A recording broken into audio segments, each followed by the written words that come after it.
கட்சித் தலைவர் டதுஸ்ரீ அஹ்மத் ஜாகிர் ஹமீடியின் அறிவுரையை தாம் திறந்த மனதுடன் ஏற்றுக்கொள்வதாக அம்னோ உச்சமன்ற உறுப்பினர் தெங்கு ஜப்ருல் தெங்கு அப்துல் அசீஸ் தெரிவித்துள்ளார்.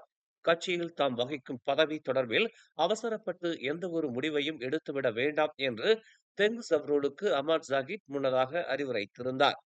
ஜாகித் உடனான அண்மைய சந்திப்பின் போது இது தொடர்பிலான ஜாகிட்டின் அறிவுரை மற்றும் கருத்துக்களை தாம் கேட்டதோடு அம்னோவில் தாம் வகிக்கும் பதவி குறித்து தாங்கள் விவாதித்ததாக கோத்தாராஜா அம்னோ தொகுதி தலைவருமான தெங்கு ஜப்ருல் தெரிவித்தார். அரசியல் கட்சிகளில் மகளிர் பிரிவுகளை அமைக்கும் நடைமுறையை ஒரு முடிவுக்கு கொண்டு வர வேண்டும் என்று வழக்கறிஞரும் இயக்கவாதியுமான டாக்டர் அம்பிகா ஸ்ரீனிவாசன் நேற்று அறைகூவல் விடுத்துள்ளார்.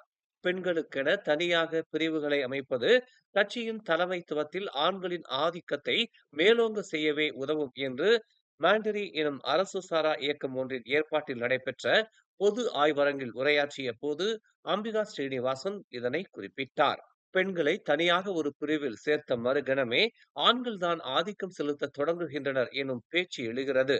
மகளிர் பிரிவுகளில் இடம்பெறும் பெண்கள் தங்கள் குடும்பம் பற்றியும் குழந்தைகள் பற்றியும் தான் பேசுவார்கள் என்று எதிர்பார்க்கலாம். அரசியலில் பெண்கள் சமமாக காலூன்றுவதற்கு ஏற்ற வகையில் கட்சிகளின் கட்டமைப்பை சீரமைக்க வேண்டும் என்று அம்பிகா வலியுறுத்தினார். புத்ராஜயாவில் உள்ள மலேசிய லஞ்ச ஊழல் தடுப்பு ஆணையமான MACCயின் தலைமையகத்தில் முன்னாள் பிரதமர் இஸ்மாயில் சப்ரி யாக்கூப்பிடம் சுமார் 6 மணி நேரத்திற்கு நேற்று விசாரணை நடத்தப்பட்டது. லஞ்ச ஊழல் மற்றும் கள்ள பண பரிமாற்றம் தொடர்பாக அவரிடம் அந்த விசாரணை நடத்தப்பட்ட நிலையில் இன்று வெள்ளிக்கிழமை 9 மணிக்கு அவரிடம் மீண்டும் விசாரணை நடத்தப்படும் என்பதை அவ்வாணையத்தின் தலைவர் அசாம்பாக்கி உறுதிப்படுத்தியுள்ளார். அவரிடம் எத்தனை நாட்களுக்கு விசாரணை நடத்தப்படும் என்பது தெரியவில்லை என்றும் அவருடைய உடல்நிலையையும் கருத்தில் கொள்ள வேண்டி உள்ளதாகவும் தகவல் அறிந்த வட்டாரம் தெரிவித்துள்ளது. இஸ்மாயிலின் முன்னாள் அதிகாரிகள் 4வரின் வீடுகளிலும் பாதுகாப்பான இடங்கள் என கருதப்பட்ட இதர 3 வீடுகளிலும் MACC அதிகாரிகள் நடத்திய திடீர் சோதனையில் 17 கோடி வெள்ளி ரொக்க பணமும் சுமார் 70 லட்சம் வெள்ளி மதிப்புள்ள 16 கிலோ தங்க கட்டிகளும் கைப்பற்றப்பட்டது குறிப்பிடத்தக்கது. பாகிஸ்தான் நாட்டைச் சேர்ந்த வெளிநாட்டு தொழிலாளர் முகவர் ஒருவரிடம் 20,000 வெள்ளி கையூட்டு பெற்றதாக கூறி மலேசிய லஞ்ச ஊழல் தடுப்பு ஆணையமான MACCயால் கைது செய்யப்பட்ட மலேசியா கினி பத்திரிகையாளர் நந்தகுமார் மீது இன்று வெள்ளிக்கிழமை புத்ராஜயா மஜிஸ்ட்ரேட் நீதிமன்றத்தில் குற்றம் சுமத்தப்பட உள்ளது. இதனிடையே தான் நிரபராதி என்றும் தனது வாயை மூடுவதற்கும் ஊழலை மேலும் அம்பலப்படுத்துவதை தடுப்பதற்கும் செய்யப்படும் முயற்சி இந்த கைது நடவடிக்கை என்றும் நந்தகுமார் தெரிவித்திருந்தார் என்பது குறிப்பிடத்தக்கது. கடந்த பிப்ரவரி 28ஆம் தேதி MACCயால் கைது செய்யப்பட்ட நந்தகுமார் 4 நாட்கள் காவலில் வைக்கப்பட்ட பின்னர் கடந்த மார்ச் 4ஆம் தேதி விடுவிக்கப்பட்டார். சம்பந்தப்பட்ட முகவர் தொடர்பான விவகாரங்களை அம்பலப்படுத்தும் 2 கட்டுரைகளை வெளியிடாததற்காக அந்த வெளிநாட்டு தொழிலாளர் முகவரிடம் இருந்து லஞ்சம் கேட்டு பெற்றதாக கூறப்படும் குற்றச்சாட்டில் அவர் விசாரிக்கப்பட்டார்.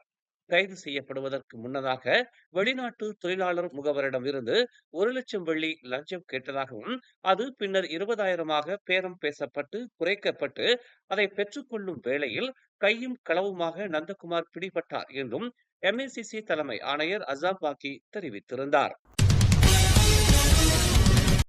மலேசிய நாட்டு சட்டங்களுக்கு இணங்காத இறக்குமதி செய்யப்பட்ட உணவுப் பொருட்களின் விற்பனைக்கு எதிராக உடனடியாக நடவடிக்கை எடுக்கப்பட வேண்டும் என்று சுகாதார அமைச்சையும் உள்நாட்டு வர்த்தகம் மற்றும் வாழ்க்கை செலவின அமைச்சையும் பினாங்கு பயணீட்டாளர் சங்கம் வலியுறுத்தியுள்ளது. சீனா, தாய்லாந்து, வங்காளதேசம், ஜப்பான், வியட்நாம் மற்றும் கொரியாவில் இருந்து பல வெளிநாட்டு உணவுப் பொருட்கள் இந்த உணவு ஒழுங்குமுறைகள் சட்டத்தை மீறி உள்ளதாக பினாங்கு பயணீட்டாளர் சங்கம் அண்மையில் நடத்திய ஆய்வில் கண்டுபிடிக்கப்பட்டுள்ளதாக அச்சங்கத்தின் தலைவர் முகைதீன் அப்துல் காதர் தெரிவித்துள்ளார். இந்த தயாரிப்புகளில் உள்ள லேபிள்களில் இறக்குமதியாளர், விநியோகஸ்தர் ஆகியோரின் பெயர் மற்றும் முகவரி இல்லை என்றும் சிலவற்றில் தயாரிப்புகளில் உள்ள பொருட்களை பற்றிய விவரம் எதுவும் தெரிவிக்கப்படவில்லை என்றும் அந்த ஆய்வில் கண்டுபிடிக்கப்பட்டுள்ளதாக அவர் கூறினார். மேலும் லேபிள்களில் பயன்படுத்தப்படும் மொழி சட்டங்களின் கீழ் தேவைப்படும் தேசிய மொழி அல்லது ஆங்கிலத்தை விட அந்தந்த நாட்டின் மொழி பயன்படுத்தப்பட்டுள்ளது என்றும் அவர் கூறினார். இந்துக்களின் புனித சடங்கான வேல் வேல் என்று பக்தி பரவசத்தோடு ஆடும் காவடி ஆட்டத்தை பேய்களின் ஆட்டம் என்றும் கள் குடித்துவிட்டு ஆடும் ஆட்டம் என்றும் கொச்சையாக சித்தரித்து தனது முகநூல் பதிவில் குறிப்பிட்டிருந்த மலேசிய இஸ்லாமிய சமய போதகர் ஜம்ரி வினோத் காளிமுத்துவின் சர்ச்சைக்குரிய பதிவு நாட்டில் இந்துக்கள் மத்தியில் பெரும் பாதிப்பை ஏற்படுத்தி உள்ள நிலையில் இது தொடர்பாக 800க்கும் மேற்பட்ட புகார்கள் கிடைக்கப் பெற்றுள்ளதாக காவல்துறையும் அறிவித்துள்ளது.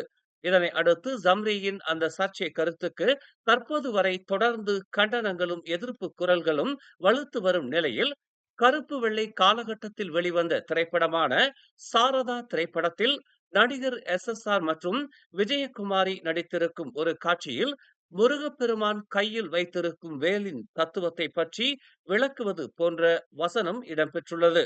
அதில் வேல் என்பது அறிவு எப்படி இருக்க வேண்டும் என்பதற்கான ஓர் அறிவு சித்திரம் என SSR அவரிடம் சந்தேகம் கேட்கும் விஜயகுமாரியிடம் தெரிவிக்கிறார். இந்த வீடியோ தற்போது வைரலாகி ஜம்ரி வினோத் போன்ற சர்ச்சை சாமியார்களுக்கு சம்மட்டி அடி கொடுத்து வருகிறது. மன்னிக்கணும், ஒரு சந்தேகம் கேட்கலாமா? தாராளமா. எங்கிட்ட படிக்கிற மாணவர்கள்லாம் நான் சொல்றதா சரின்னு ஆட்டு கொடுத்தப்ப அப்படியே தலையாட்டிட்டு எனக்கு பிடிக்கவே பிடிக்காது. என்ன ஏதுன்னு சந்தேகங்களை கேட்கறது எனக்கு ரொம்ப பிடிக்கும். எத்தனை சந்தேகங்கள் வேணாலும் கேட்கலாம். ஆமா, இப்படி வந்து வேற ஒண்ணும் இல்ல, தாய்மை உணர்ச்சி புராணத்துல இருக்குதுன்னு சொன்னீங்கல்ல. ஆமா, அதுலதான் கொஞ்சம் சந்தேகம். என்ன சந்தேகம் கேளு. முருகன் கையில ஒரு வேலாயுதம் இருக்குதுல்ல?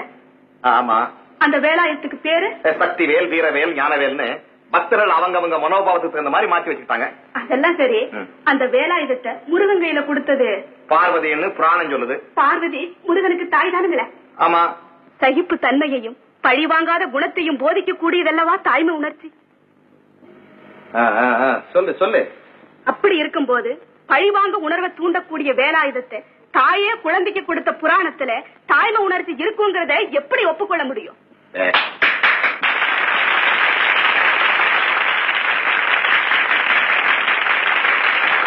அழகான கேள்வி, அருமையான கேள்வி. இப்படித்தான் கேள்வி கேட்கணும். பதில் சொல்றமா கேள்வி. சந்திர மண்டலத்துக்கு மனிதன் அனுப்பக்கூடிய அளவுக்கு விஞ்ஞானம் வளர்ந்திருக்கிற இந்த காலத்துல சாதாரணமா பஞ்சம் லஞ்சம்னு சொன்னா உனக்கும் எனக்கும் புரியுமில்ல. ஆனா அந்த உருவமில்லாத பஞ்சத்தையும் லஞ்சத்தையும் விளக்குறதுக்காக வேண்டி கார்ட்டூன், அதாவது பயங்கரமான கேலி சித்திரம் போட்டு காட்டுறாங்க. பயங்கரத்தை விளக்குறதுக்கு கேலி சித்திரம் போடுறான் இந்த காலத்துல. ஆனால் 2500 ஆண்டுகளுக்கு முன்னாலே வாழ்ந்த தமிழன் அறிவுக்கு கார்ட்டூன் போட துவங்கி விட்டான். உருவமற்ற அறிவுக்கு கேலி சித்திரம் போட்டு விளக்கி காட்டிய ஒரே இனம் தமிழ் இனம். தமிழன் செய்த கற்பனையிலும் ஒரு திறமை இருக்கும், தெளிவு மிளிரும். எப்படி என்றால்,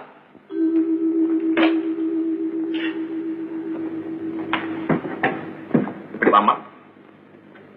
ஒரு மனிதனுக்கு அறிவு எப்படி எப்படியெல்லாம் இருக்கணும் தெரியுமா? அறிவு கூர்ந்து இருக்கணும். கூர்ந்த அறிவு குறுகிய அறிவா இருக்கக்கூடாது, அது அகழ்ந்து இருக்கணும். அகழ்ந்த அறிவு மேலெழுந்த மாதிரியா மிதக்க கூடாது, அது ஆழ்ந்து இருக்கணும். இல்லையா?